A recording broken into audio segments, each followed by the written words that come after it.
5월 23일 우리 함께 새벽에 함께 말씀 묵상으로 주 앞에 나오신 여러분 환영합니다. 우리 함께 기도하고 말씀을 묵상하도록 하겠습니다. 놀라우신 주님, 오늘도 주님의 은혜 가운데 우리를 각자의 처소에서 말씀 묵상의 자리로 불러 모아주시고 하나님의 말씀, 이 출애굽기 말씀을 함께 말씀을 나눌 수 있게 하시는 은혜 주심에 감사합니다. 이 말씀을 통해 오늘 하루를 살 수 있는 힘과 능을 허락하여 주시옵소서. 살아계신 예수 그리스도의 이름으로 기도합니다. 아멘. 오늘 우리에게 주시는 하나님의 말씀은 구약 성경 출애굽기 21장 1절부터 11절까지입니다. 출애굽기 21장 1절부터 11절까지의 말씀입니다. 내가 백성 앞에 세울 법규는 이러하니라. 내가 히브리 종을 사면 그는 6해 동안 섬길 것이요 7째 해에는 몸값을 물지 않고 나아가 자유인이 될 것이며, 만일 그가 단신으로 왔으면 단신으로 나갈 것이요 장가 들었으면 그의 아내도 그와 함께 나아가려니와, 만일 상전이 그에게 아내를 주고 그의 아내가 아들이나 딸을 낳았으면 그의 아내와 그의 자식들은 상전에게 속할 것이요 그는 단신으로 나갈 것이로되, 만일 종이 분명히 말하기를 내가 상전과 내 처자를 사랑하니 나가서 자유인이 되지 않겠노라 하면 상전이 그를 데리고 재판장에게로 갈 것이요 또 그를 문이나 문설주 앞으로 데리고 가서 그것에다가 송곳으로 그의 귀를 뚫을 것이라. 그는 종신토록 그 상전을 섬기리라.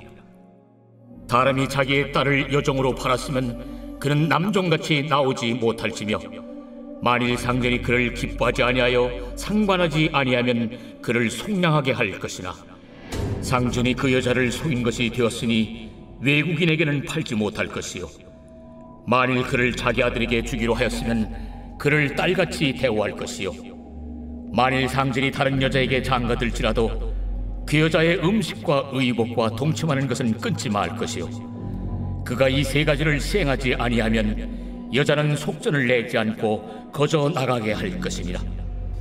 사회적 약자들을 보호해야 하는 의무는 우리 모두에게 주어진 것입니다. 우리는 누구나 약자들을 위해 무언가를 포기하거나 약자들을 위해 무언가를 기다려줄 수 있어야 하죠. 그들에게 균등한 기회도 제공해야 하는 걸 이미 우리는 어떠한 부가적인 설명을 하지 않아도 모두가 아는 바입니다. 세상을 둘러보면 그 약자들을 위해서 마련한 장과 기회들을 어렵지 않게 찾을 수 있지 않습니까? 가령 주차 공간의 일정한 부분을 내어서 장애인들에게 주차를 할 수 있도록 비워둔 곳이거나, 많은 기업체에서 의무적으로 장애인을 고용해야 하는 법을 마련해 둔 것이거나, 그리고 심지어 나라를 대표하는 국회의원의 비례대표제 같은 경우에도 장애인들이 직접 국회의원이 될 수 있도록 안전장치를 마련해 두었습니다. 이런 사실만 봐도 사회적 약자를 향한 태도, 그들을 향한 관심은 성경적인 진실뿐만 아니라 우리에게도 이미 익숙한 문화가 되어버렸습니다. 오늘 본문의 말씀은 이스라엘 백성들에게 주시는 하나님의 명령을 담고 있고, 이 명령의 중심에는 종, 즉 당시의 사회적 약자들을 어떻게 대해야 하는지에 대해 아주 구체적인 명령을 담고 있는 본문입니다. 출애굽기 21장은 소위 종에 관한 법이라고 제목을 붙일 수가 있습니다. 말씀을 간략하게 설명해 드리면 1절부터 6절까지는 남종에게 자유를 줄 수 있는 가이드라인을 하나님께서 모세의 입술을 통해 제공하신 말씀입니다.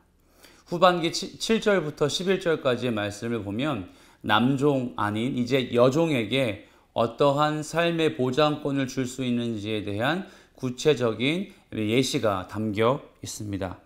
오늘 본문을 보며 우리가 좀 이 노예라고 하는 종에 관한 법률, 이스라엘 백성을 향한 하나님의 명령이 어떤 의미를 담고 있는지 함께 묵상해 보겠습니다. 여러분, 당시의 고대 근동 사회에는 크게 두 가지 경우의 노예, 종이 존재했습니다. 예를 들면 노동을 위해서 사회적 지위를 절대 얻지 못하는 불가침 당하는, 그러니까 불가촉 천민에 해당하는 신분으로서의 노예가 있었습니다. 그들은 어떻게든 그 신분을 벗어날 수가 없는 사회를 살 수밖에 없었죠. 그런데 다른 한편으로 어떠한 노예, 종들은 방금 제가 설명드린 이 노예의 상황과는 달라서 어떤 사정에 의해서 종이 될 수밖에 없었던 사람들이 있었습니다. 경제적인 파탄이나 급격한 물질적인 손해 때문에 그걸 갚기 위해서, 그 채무를 갚기 위해서, 변제하기 위해서 그렇게 종의 신분으로 직접 내려갔다고 표현을 해볼게요. 내려간 사람들이 있었어요. 우리가 오늘 묵상하고 있는 히브리인들에게 종은 전자가 아닌 후자의 경우를 이야기합니다. 경제적 파손 위기에 처한 사람들이 이 채무를 빨리 갚고 다시 정상적인 삶을 살기 위해서 종의 신분을 자처했던 것이죠. 하지만 정작 이렇게 잠시 동안 채무를 갚기 위해, 경제적 손실을 보상받기 위해 종의 신분이 되었던 사람들이 어떻게 된 노릇인지 시간이 오래 가도, 몇 년의 세월이 지나도 그 종의 신분을 벗어날 수가 없었습니다. 왜냐하면 오랫동안 종으로 부리고 싶은 상전들의 잘못된 마음이 이미 오랜 시간 동안 자리 잡고 있었기 때문입니다. 하지만 하나님은 그러한 이스라엘 백성들에게 종에 대해 자유를 줄 것을 명령하셨습니다. 알다시피 출애굽기 20장의 10계명, 20장 후반부부터 예배, 제사를 향한 하나님의 태도를 말씀하시고, 10계명과 예배법 이후에 가장 먼저 말씀하시는 법이 바로 이 종에 대한 법률이었습니다. 사랑하는 여러분, 이 점은 우리에게 아주 중요한 사실을 제공합니다. 10계명, 하나님을 향한 태도와 사람을 향한 가이드라인의 명령을 하신 후 예배법, 예배에 대해서 말씀하시고, 그 뒤로 가장 실질적인 율법, 법률에 대해서 말씀하실 때 처음으로 언급하신 내용이 어떤 거냐면 우리가 지금 공부하고 있는 종에 관한 법입니다. 당시에도 노예법이 존재했습니다.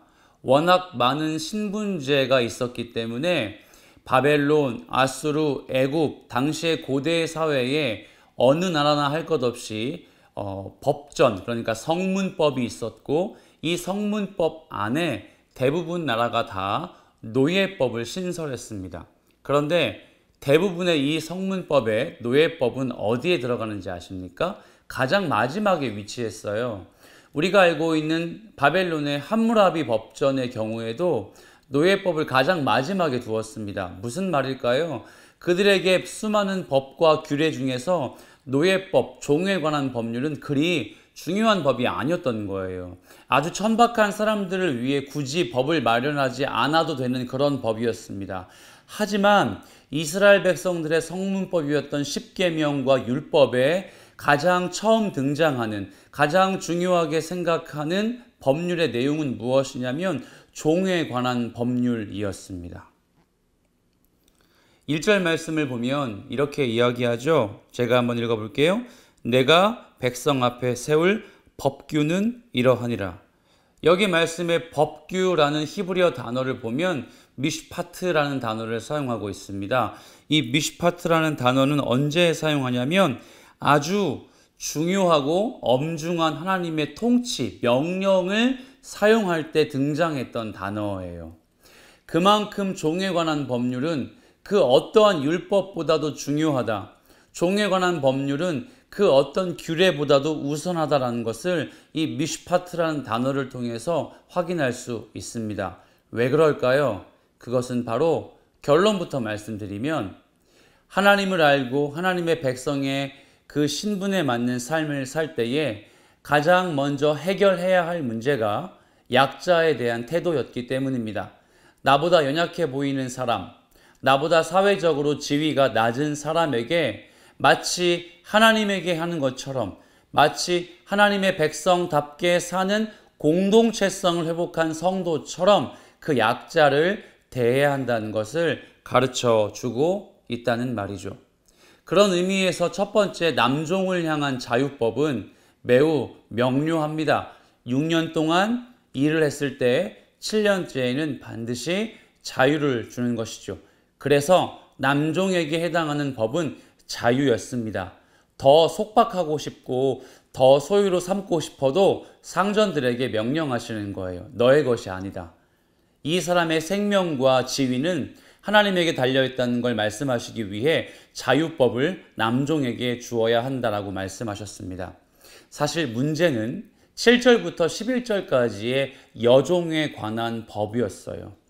당시에는 두 번째 단락을 보면 당시에는 히브리인들이 경제적으로 갑자기 어려워질 때, 히브리인 가장이 물질적인 손해가 아주 클 때 자신의 딸을 그 어떤 가정에게 파는 경우가 대부분이었습니다.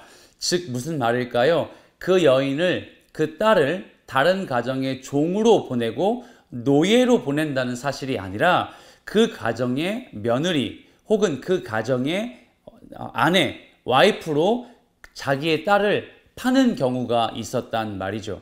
이걸 가리켜서 고대 근동의 결혼 지참금 제도와 일맥상통하다고 이야기해요. 어떤 의미일까요? 남편이 아내를 데려오기 위해서는 거액의 금액이 필요했습니다. 그러므로 히브리인 어떤 가장이 급격한 물질의 손해를 입었을 때 그 물질을 갚기 위해 딸을 파는 건 그 딸을 그 가정으로 시집 보낸다는 것을 말하는 것이고, 그 딸을 보냈을 때 얻는 물질로 자신의 채무를 갚을 수가 있었다는 거예요. 따라서 생각해 보면 한 여인을 아내로 맞이하는 이 사람은 큰 돈을 주고 이 아내를 맞이했지만 이런 감정이 생길 수 있습니다. 첫 번째, 이 여인도 자신의 종으로 생각한다는 거예요. 자신의 소유로 생각한다는 것이죠. 두 번째, 이 여인을 아내, 그러니까 평생 자신이 부려야 할 자기의 소유로 생각할 수 있다는 말입니다. 그걸 가리켜 하나님께서 말씀하시는 거예요. 이 여인의 신분권이, 그러니까 생명에 관한 권한이 남편에게 있지 않다. 돈을 주고 결혼 지참금을 주고 사온 남편에게 있지 않고 이 여인의 생명조차 하나님께 달려 있음을 고백해야 한다고 말씀하시는 구절입니다. 따라서 남종에게는 자유를, 여종, 그러니까 자신의 와이프가 되는 이 여종에게는 생명을 좌지우지할 수 없는 주권을 양도해야 하는 하나님을 향한 믿음이 있어야 됨을 말씀하고 계신 것이죠. 여러분, 말씀을 정리하며 이 본문이 이런 의미가 있다는 걸 아셨을 때 우리에게 어떤 반응이 필요할까요? 너무 단순 명료하겠죠. 우리가 만약 여종, 남종을 거느리고 있는 상전이라면 이렇게 결단할 수 있을 겁니다. 단순한 사회적 약자를 통해 안전장치를 마련한다, 그들에게 자유를 준다, 그것보다도 내 삶의 주권, 내 삶의 결정권이 나에게 있지 않다는 것을 먼저 고백하는 것이 필요하다는 거예요. 나의 소유, 나의 것 없고 오직 하나님의 통치의 원리 안에 잠시 청지기와 같이 그것들을 빌려서 혹은 잠시 동안 사용하고 돌려주는 개념으로 봐야 한다는 말입니다. 그래서 하나님께서 종의 법을 가장 먼저 말씀하시는 거예요. 우리에게 소유란 없다. 우리의 삶에 우리가 스스로 결정할 수 있는 결정권이 없다. 이 사실을 기억하며 오늘 하루도 소유 없음을 고백하고 삶의 결정권이 주님께 있음을 선포하시는 저와 여러분, 그리고 성도님들의 오늘 하루의 일생 되시길 살아계신 예수 그리스도의 이름으로 축복합니다. 함께 기도하겠습니다. 하나님 아버지, 그렇습니다. 남종과 여종에게 자유와 생명을 주어야 하는 이 법률 미시파트를 보면서 우리가 우리의 삶을 결단합니다. 우리의 소유, 우리의 삶의 결정권 아무것도 없음을 고백하오니 우리의 삶을 가장 선하고 가장 만족할 만한 것으로 인도하시는 하나님을 신뢰할 수 있도록 믿음 허락하여 주시옵소서. 예수 그리스도의 이름으로 감사하며 기도드립니다. 아멘. 네, 오늘도 하나님의 말씀이 주시는 은혜를 꼭 기억하시며 이렇게 고백하는 하루 사셨으면 좋겠습니다. 나의 것이 없다. 나의 삶의 결정권이 오직 내 주 되신 하나님에게만 있다. 이 고백 넘치게 하시길 함께 축복하며 오늘 하루도 승리하시길 부탁합니다. 감사합니다.